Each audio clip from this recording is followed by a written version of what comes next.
Okay. D.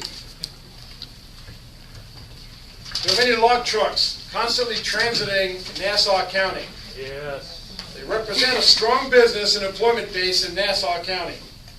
Are there any problems regarding safety with these trucks, and how would you interact with the industry to promote safety, yet not be a deterrent to our pulp mills contributing to Nassau County? As we've seen on our State Road 200, some of our local roads, there are problems with these trucks as far as the maintenance of these trucks. I had worked on US 1 and here, and I've seen many vehicles come across into Georgia, into Florida, pulpwood trucks that needed to be checked. I don't have the law. Well, matter of fact, the sheriff's office attorney told me I didn't have the right to stop that truck because I wasn't a DOT officer. So we need to get some help from the Florida Highway Patrol because DOT was joined Highway Patrol. We got to get them involved in stopping these trucks more often because they only have to stop 10 trucks a month. If they do it all in one day, they don't stop no more trucks. So think about it.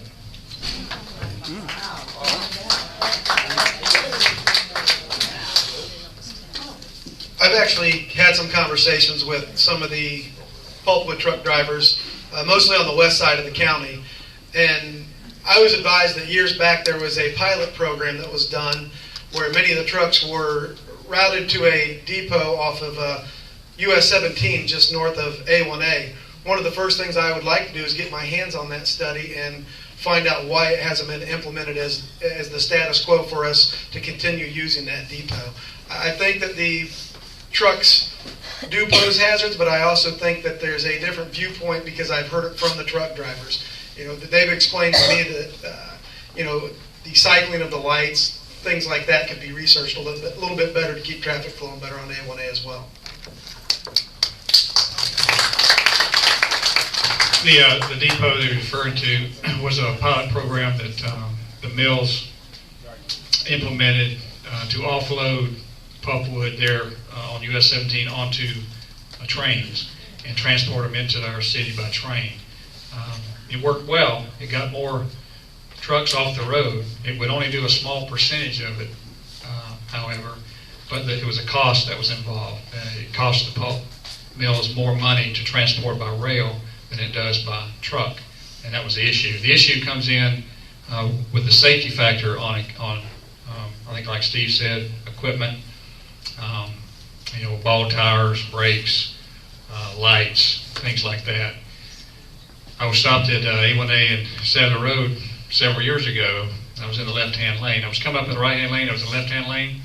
The pulpwood truck was coming up behind me, and all of a sudden the truck just came and hit the car beside me, which would have been me if I'd have been over there, and hit the other car and pushed him out into the intersection. Well, when I got him off the road and was talking to the driver, I said, "What happened?" He said, "Well, my brakes went out on me, and I was just trying to gear down, trying to judge the light just right." And that's dangerous. That is dangerous. So it's very important to educate the suppliers that you need to have proper equipment on these trucks.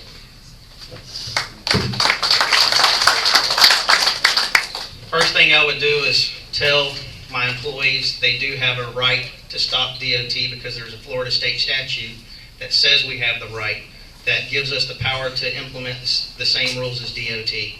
Then I would educate the drivers. A little bit more time is not going to cost you any more money. It's just going to cost you time, and it'll keep the community safe.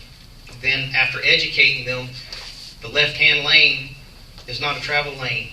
You pass in the left-hand lane, you get back in the right lane. After educating them, after getting the employees up to speed on you can enforce the laws, tell them to go out there and enforce it, because getting stopped, getting a traffic ticket is not coming from the mill. The mill's it's not going to fund them. It's going to hurt the driver, and if the driver slows down, it's going to keep y'all safe. Like to see it.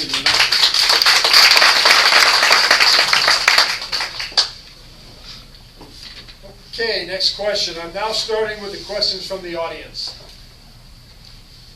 Chris, as sheriff, are you the chief law enforcement officer for Nassau County, or is the state attorney the chief law enforcement officer? By Florida Constitution, the sheriff is the chief law enforcement officer of Nassau County. He answers to the citizens and the citizens only.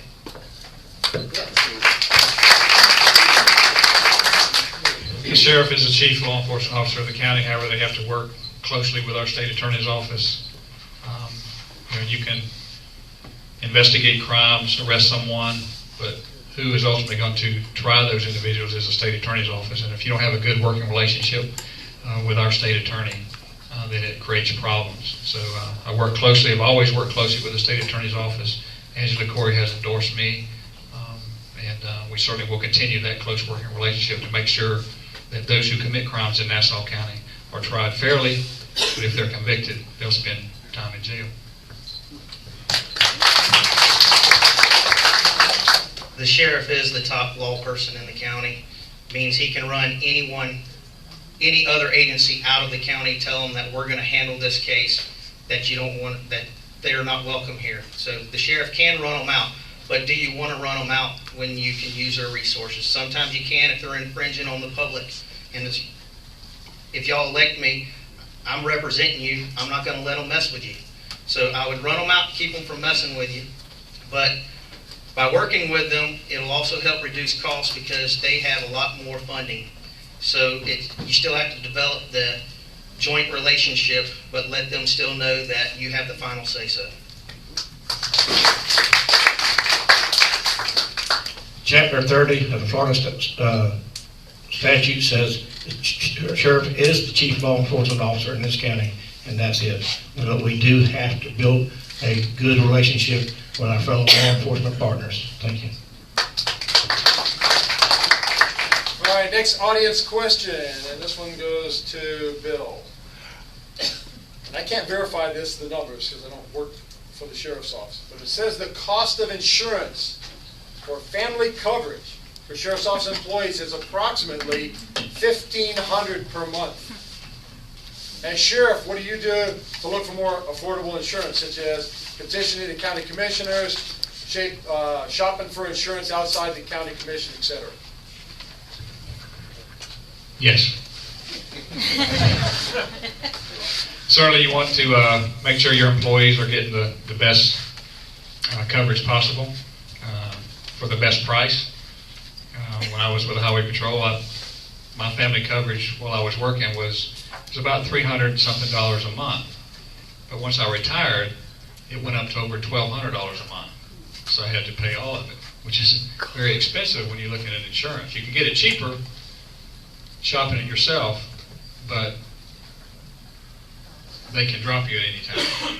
With the coverage I have now, you can't be dropped as long as you pay your premium. So I think it's very important to go out and shop to make sure you're getting the best prices for your officers so they can afford it.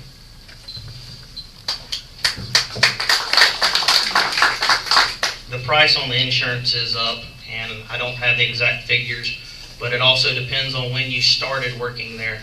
If you started years ago, I think there's been 4, maybe 3 different price increases. So if you started early enough, you can still afford it a little bit.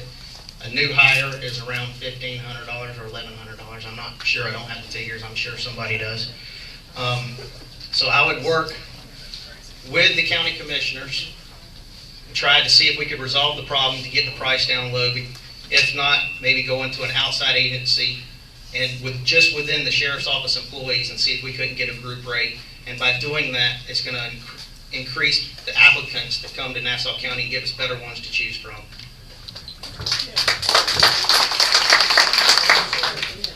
The insurance is, what Buffy just said is true. For new hires, it's expensive. I don't see how a young officer and his family can make it. We've posed this question many times before to the sheriff to go to outside. We've been met with negative response. We are the sheriff's office that has the most employees on the insurance thing. We should have the best leverage with the county in selecting new insurance, but it hasn't happened in the previous administrations. I will go after it using my employees as the leverage to help them to obtain life insurance. However, due to the new Obamacare laws, we got to look at it, find out what they're going to make us do. We got to see. And my health insurance just went up as a retiree. They just notified me by certified mail today. And then I haven't even used it.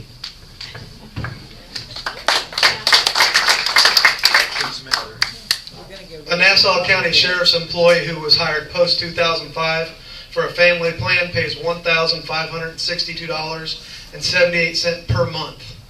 Do the math. A guy that you hire at $32,000 a year does not have a whole lot left to live on. I've already found a plan that can take these guys down to $610 a month. John Drew's already done it for his employees, and there's no reason that the sheriff can't do it for his employees. This is a way that I can give the men and women who protect you guys a $10,000 a year raise without costing you any money. This is just a matter of doing research and implementing your programs.